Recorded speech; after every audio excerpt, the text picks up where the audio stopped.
Clip number 1386۔ اس clip میں آپ قرآن پاک کی سورہ شورا کی آیت نمبر 19 سے 21 تک کی تلاوت، ترجمہ قرآن اور تفسیر قرآن صراط الجنان سماعت فرمائیں گے۔ بسم اللہ الرحمن الرحیم۔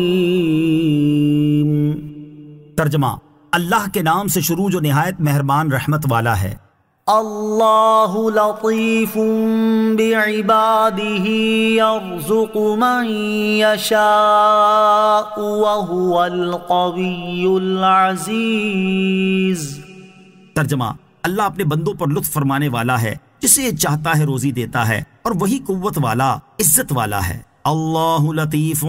بعبادہ، اللہ اپنے بندوں پر لطف فرمانے والا ہے۔ ارشاد فرمایا کہ اللہ تعالیٰ اپنے بندوں پر بے شمار احسانات کرتا ہے، اور اس کے احسانات کے دائرے میں نیک اور بد سبھی داخل ہیں، حتیٰ کہ بندے اللہ تعالیٰ کی نافرمانی اور گناہوں میں مشغول رہتے ہیں، اس کے باوجود وہ انہیں بھوک سے ہلاک نہیں کرتا۔ اللہ تعالیٰ جسے چاہتا ہے اپنی حکمت کے تقاضوں کے مطابق روزی دیتا ہے اور وسعت عیش عطا فرماتا ہے، اور اس میں مومن اور کافر سبھی داخل ہیں۔ رزق کی وسعت اور تنگی حکمت کے مطابق ہے۔ اس آیت سے معلوم ہوا کہ اللہ تعالیٰ اپنے بعض بندوں کو زیادہ اور بعض کو کم رزق عطا فرماتا ہے، اور اس وسعت اور تنگی میں اللہ تعالیٰ کی بے شمار حکمتیں ہیں۔ اسی صورت میں ایک اور مقام پر اس کی ایک حکمت بیان کرتے ہوئے اللہ تعالیٰ ارشاد فرماتا ہے، وَلَوْ بَسَطَ اللَّهُ الرِّزْقَ لِعِبَادِهِ لَبَغَوْا فِي الْأَرْضِ وَلَكِنْ يُنَزِّلُ بِقَدَرٍ مَا يَشَاءُ إِنَّهُ بِعِبَادِهِ خَبِيرٌ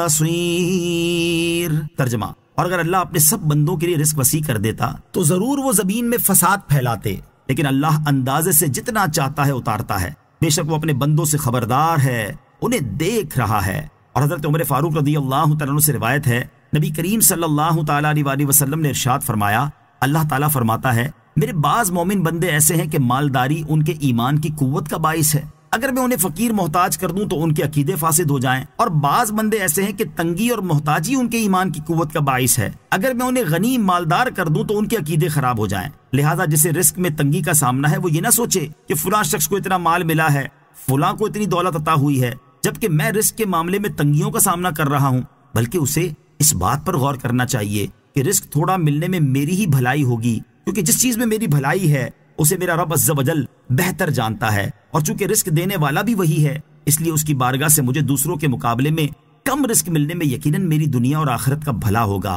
اور اسی میں میرے ایمان کی قیمتی ترین دولت کی حفاظت کا سامان ہوگا، کیونکہ ہو سکتا ہے کہ دولت ملنے کے بعد میرا دل بدل جائے اور میں اللہ تعالیٰ کی نافرمانیوں میں مبتلا ہو کر اپنے ایمان کی دولت ضائع کر بیٹھوں، اور قیامت کے دن جہنم کے دردناک عذاب میں ہمیشہ کے لیے مبتلا ہو جاؤں۔ ایسا کرنے سے انشاءاللہ عز و جل پریشان دماغ کو راحت اور بے چین دل کو سکون نصیب ہوگا۔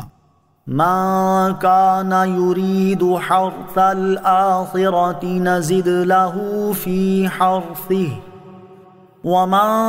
كان يريد حرث الدنيا نؤته منها وما له في الآخرة من نصيب۔ ترجمہ، جو آخرت کی کھیتی چاہتا ہے تو ہم اس کے لیے اس کی کھیتی میں اضافہ کر دیتے ہیں، اور جو دنیا کی کھیتی چاہتا ہے تو ہم اسے اس میں سے کچھ دے دیتے ہیں، اور آخرت میں اس کا کچھ حصہ نہیں۔ ما کان یرید حرث الآخرہ،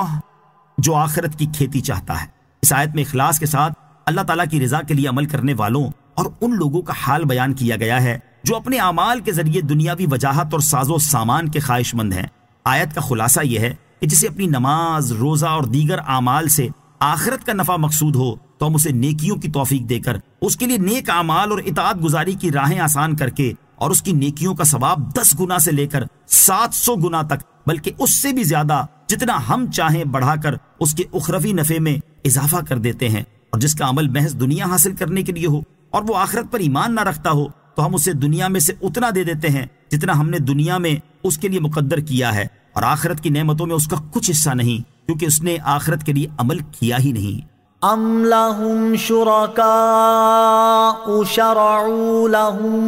من الدين ما لم يأذن به الله ولولا كلمة الفصل لقضي بينهم وَإِنَّ الظَّالِمِينَ لَهُمْ عَذَابٌ أَلِيمٌ۔ ترجمہ، بلکہ کافروں کے کچھ ساتھی ہیں جنہوں نے ان کے لیے دین کا وہ راستہ مقرر کر دیا ہے جس کی اللہ نے اجازت نہیں دی، اور اگر فیصلہ کرنے کی بات طے نہ ہوتی تو یہیں ان میں فیصلہ کر دیا جاتا، اور بے شک ظالموں کے لیے دردناک عذاب ہے۔ ام لہم شرکاء، یا ان کے لیے کچھ شریک ہیں۔ دنیا اور آخرت کے اعمال کے بارے میں ایک قانون بیان کرنے کے بعد اس آیت میں اللہ تعالیٰ نے وہ چیز بیان فرمائی ہے جو بدبختی اور گمراہی کی بنیاد ہے۔ اس آیت کا معنی یہ ہے کہ کفار مکہ اس دین کو قبول نہیں کرتے جو اللہ تعالیٰ نے ان کے لیے مقرر فرمایا ہے، بلکہ کافروں کے کچھ ساتھی ہیں، شیاطین وغیرہ، جنہوں نے ان کے لیے کفریہ دینوں میں سے وہ دین انہیں پیش کیا ہے جو شرک اور مرنے کے بعد اٹھائے جانے کے انکار پر مشتمل ہے، اور یہ دین اللہ تعالیٰ کے دین کے خلاف ہے، اور کفار اسی دین کو قبول کیے ہوئے ہیں، جس کا انجام تو یہ ہے کہ اگر فیصلہ کرنے کی بات طے نہ ہوتی اور جزا کے لیے قیامت کا دن معین نہ فرما دیا گیا ہوتا تو یہی ایمان والوں اور کفار میں فیصلہ کر دیا جاتا، اور دنیا ہی میں جھٹلانے والوں کو عذاب میں گرفتار کر دیا جاتا، اور بے شک آخرت میں ظالموں کے لیے دردناک عذاب ہے۔ یاد رہے کہ اس آیت میں ظالموں سے مراد